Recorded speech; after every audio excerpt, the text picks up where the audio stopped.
Nakakatuwang na inanunsyo ni na Prime Minister Mark Carney ng Canada at Prime Minister Keir Starmer ng UK ang pagbuo ng UK-Canada Economic and Trade Working Group na layong palakasin ang ugnayang pangkalakalan sa gitna ng mga hamong dulot ng taripa ng US sa mahalagang industriya ng Canada.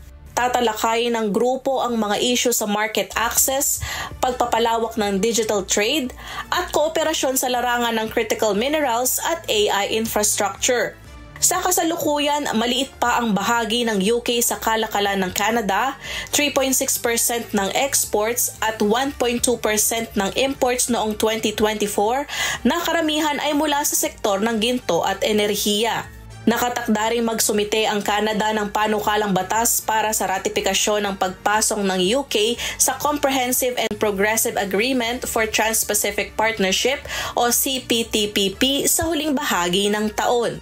Bagamat nakakuha na ng access ang UK sa 11 kasaping bansa ng CPTPP noong nakaraang taon, nananatili pang nakabinbin ang ratifikasyon mula sa Canada at Mexico. Bukod sa usaping pangkalakalan, palalawakin din ng Canada at UK ang kanilang kooperasyong pangdepensa, kabilang na ang patuloy na suporta para sa Ukraine. Erica Luzong, humahataw sa balita ngayon.